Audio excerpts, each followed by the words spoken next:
नमस्कार। मेरे free unique law classes Sriganganagar में आपका स्वागत है। हम रोज़ की भांति जो क्वेश्चन सॉल्व करते रहते हैं उसके संबंध में आज जो कुछ चर्चा करेंगे। हम ये करेंगे कि जो एफआईआर क्या चीज़ होती है और कंप्लेंट क्या होती है। जो एफआईआर होती है वो सीआरपीसी के सेक्शन 154 में डिफाइन की गई है। 154 में कहा गया है कि एफआईआर किस तरीके से दर्ज की जानी चाहिए, और जो कंप्लेंट होती है, कंप्लेंट में ये बताया गया है कि जो परिवाद या कंप्लेंट होती है वो किस तरीके से न्यायालय में पेश किया जाता है।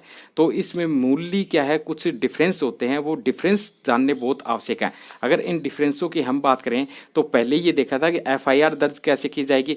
जो सीआरपीसी के सेक्शन 154 में बताया गया है कि एफआईआर है जैसे ही दर्ज की जाती है तो पुलिस ऑफिसर अपनी पावर को यूज कर सकता है या अपना कार्य करने के लिए सशक्त होता है, स्वतंत्र होता है।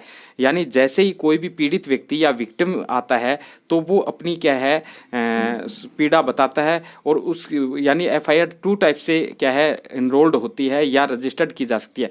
जैसे ही पीड़ित व्यक्ति अगर वहाँ बताता है कि मेरे साथ ये घटना घटित हुई है, तो वहाँ पर ओरली अगर आके कहता है तो उसकी बात को सुन करके रिकॉर्ड पे ले ली जाएगी, और अगर वो रिटर्न में दे रहा है तो उसकी बात क्या लिखित में की जाएगी, बाद में साइन करवा लिए जाएंगे। दोनों स्थितियों में साइन करवाएंगे और उसको रिकॉर्ड पे ले दिया जाएगा, रोजनामचे में दर्ज कर ली जाएगी। इसी प्रकार से अगर कंप्लेंट है जो न्यायालय में पेश किया जाता है, और न्यायालय में जब पेश करता है तो जो भी विक्टिम है या डायरेक्ट कर सकता है या एनी पर्सन या कोई भी अदर व्यक्ति भी वो एफआईआर जो अपना कंप्लेंट है वो कर सकता है।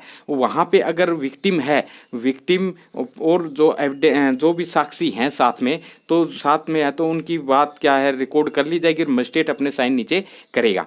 तो पहला जो डिफरेंस है कि जो एफआईआर है वो पुलिस थाने में या पुलिस थाने के बारसद अधिकारी को की जाती है, जबकि कंप्लेंट है जो परिवाद है वो मजिस्ट्रेट को पेश किया जाता है।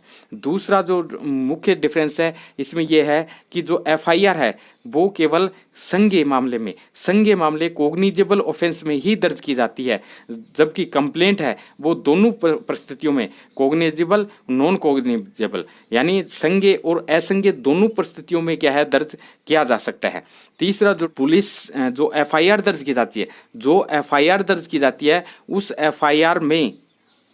एफआईआर में जो इन्वेस्टिगेशन ऑफिसर होता है वो तुरंत कार्रवाई करने के लिए एम्पावर्ड होता है, अपनी कार्रवाई करने के लिए स्वतंत्र होता है। जबकि कंप्लेंट केस में मजिस्ट्रेट जब उसको डायरेक्शन देता है तो उस डायरेक्शन के तहत ही क्या है वो अपनी जो इन्वेस्टिगेशन करना स्टार्ट है। मुख्यतः 3 डिफरेंस हमें देखने को मिलते हैं।